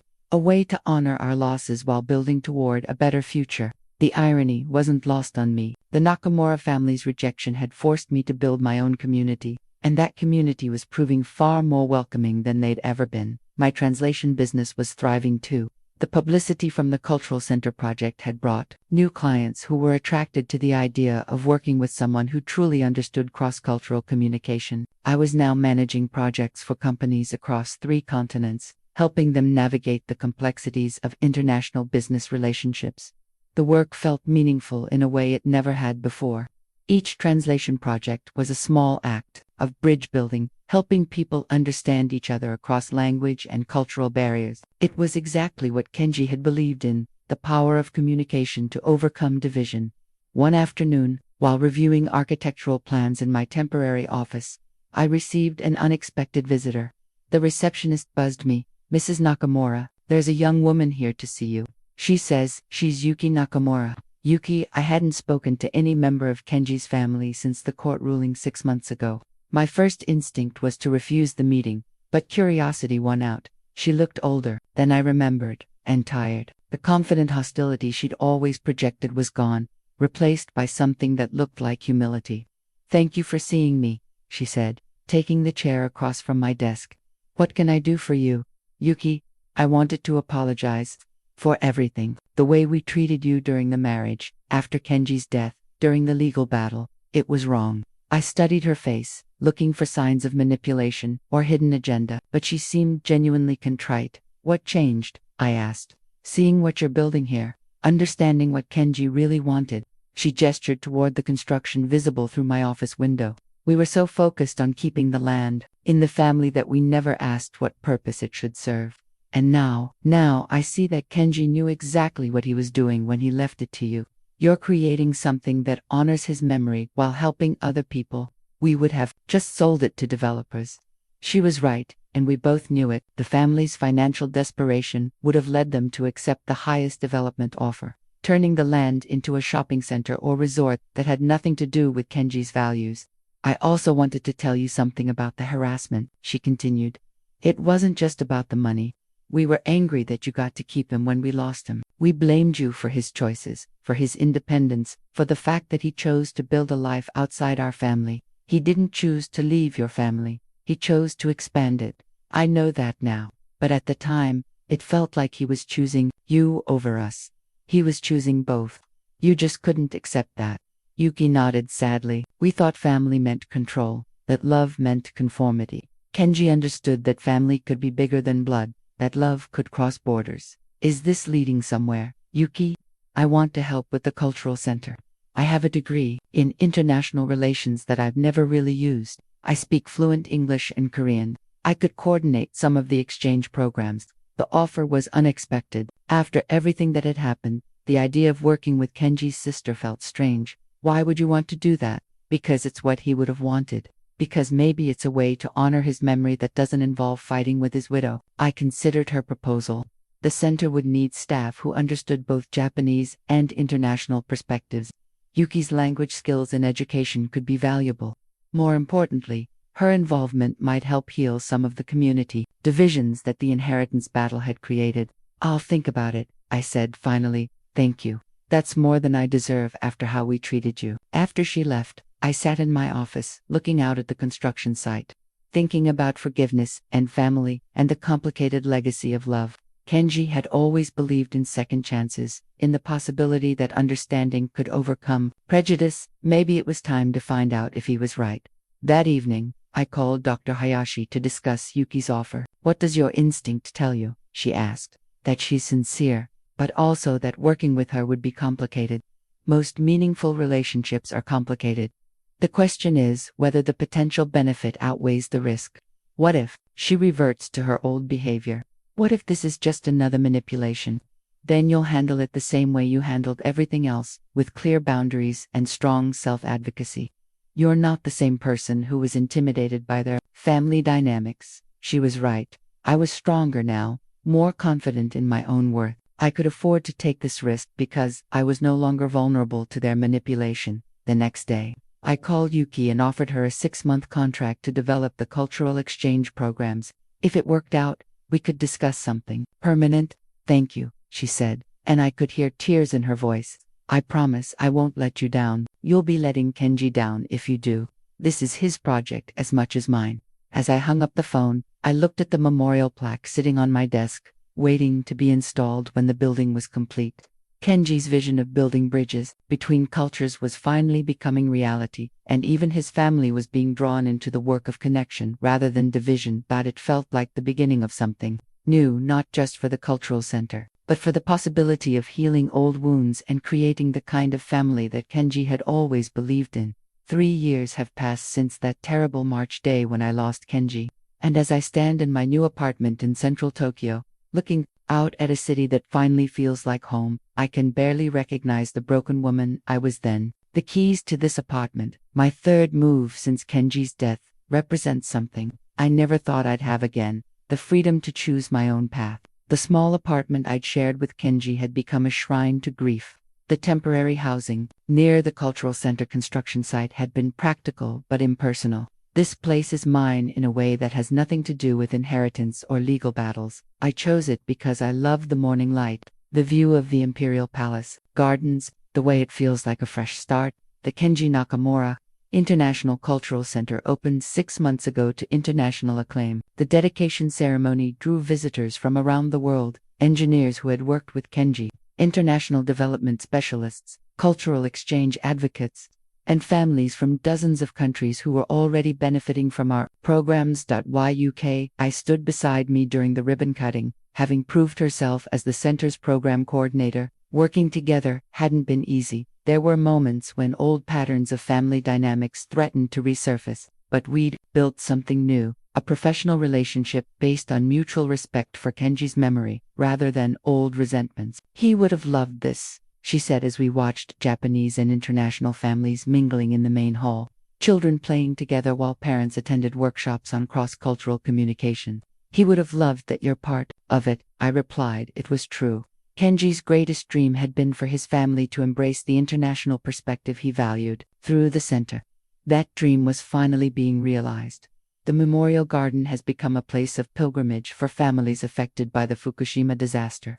The plaque honoring Kenji and his fellow workers is surrounded by flowers that visitors leave year-round, but it's not a place of sadness. Children play on the benches while their parents attend classes, and the garden has become a symbol of hope rather than loss. My translation business has grown beyond anything I imagined when I was struggling to pay for graduate school. I now employ 12 translators and cultural consultants, handling projects for Fortune 500 companies, international nonprofits, and government agencies. The work feels meaningful because every project helps people understand each other better, across cultural and linguistic barriers, but the most unexpected development has been my own transformation from victim to advocate. I've spoken at conferences about cross-cultural marriage, inheritance rights, and dealing with family manipulation. My story has resonated with women around the world who've faced similar challenges, being rejected by in-laws, losing spouses, to tragedy, fighting for their legal rights against family pressure. Last month, I received a letter from a woman in Australia whose Japanese in-laws were contesting her husband's will. She'd seen my interview in an international magazine and wanted advice. I was able to connect her with legal resources and share strategies for documenting harassment, the same techniques that had helped me survive my own battle. "You saved my sanity," she wrote after her case was resolved in her favor. "Knowing that someone else had faced this, and one gave me the strength to keep fighting." Helping other women in similar situations has become an unexpected calling. I'm developing a support network for international widows facing inheritance disputes, connecting them with legal resources, counselors, and each other. The Nakamura family and I have settled into a cordial but distant relationship. Michiko sends formal holiday cards. Hiroshi occasionally attends cultural center events, though we rarely speak beyond polite greetings. The extended family seems to have accepted that their attempt to reclaim the inheritance failed, and some have even expressed pride in what the cultural center has accomplished. It's not the close family relationship that some people might hope for after such conflict, but it's peaceful. We've found a way to coexist without the constant tension that marked the first years after Kenji's death. Dr. Hayashi and I still meet monthly, though our sessions have evolved from crisis counseling to life coaching. She helped me understand that trauma can be transformative rather than just destructive, that surviving betrayal and manipulation can build strength rather than just leaving scars. "You've become the person Kenji always saw in you," she told me during our most recent session. "Strong, independent, capable of building bridges between worlds." "I don't think I could have become this person without losing him," I admitted. "The grief forced me to find resources I didn't know I had." "That's the paradox of profound loss," she replied. "It can destroy us or reveal capacities we never knew existed." This evening, I'm preparing for a trip that would have seemed impossible 3 years ago.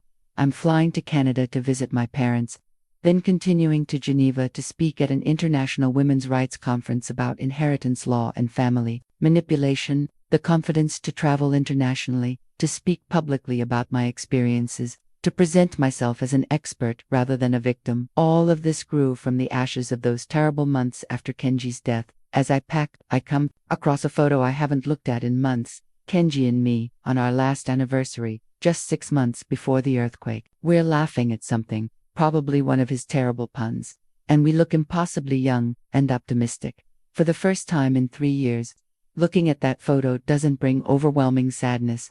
Instead, I feel gratitude for the time we had together, for the love we shared, for the foundation he gave me to build the life I'm living now. I still miss him. I always will, but I no longer feel like half of a broken whole. I feel like a complete person who was lucky enough to share several beautiful years with someone who understood and cherished exactly who I was. The woman in that photo could never have imagined the challenges ahead, the loss, the legal battles, the family rejection, the months of feeling utterly alone in the world. But she also couldn't have imagined the strength she'd discover, the meaningful work she'd build, the impact she'd have on other women facing similar struggles. If I could speak to her across time, I'd tell her that the love she's building with Kenji will survive his death, that it will become the foundation for everything good that follows, that his final gift of financial security will enable her to honor his memory while building her own legacy. I'd tell her that she's stronger than she knows, that she deserves every bit of happiness and success coming her way, and that the family's rejection will ultimately free her to become who she's meant to be. Most of all, I'd tell her that 3 years later, she'll be packing for an international speaking tour, living in an apartment she chose and paid for herself, running a successful business that helps people understand each other across cultures, and feeling genuinely excited about the future. The keys to this apartment represent so much more than a place to live. They represent the freedom to make my own choices, the security to take risks, the confidence to build a life that honors both my past with Kenji and my future without him. Tomorrow I'll lock this door and head to the airport, carrying Kenji's memory with me not as a burden but as a source of strength. I'll tell our story to audiences who need to hear that love can survive loss, that justice can prevail over manipulation, that international marriages can thrive despite cultural opposition. And when I return to Tokyo, I'll unlock this door and continue building the life that Kenji made possible, a life of purpose, independence, and the kind of bridge building between cultures that he always believed in. His sacrifice during the Fukushima disaster saved countless lives. His sacrifice for our marriage, choosing love over family approval, choosing me over their expectations, saved mine. I think he'd be proud of what I've built from the foundation he left me. I know I finally am.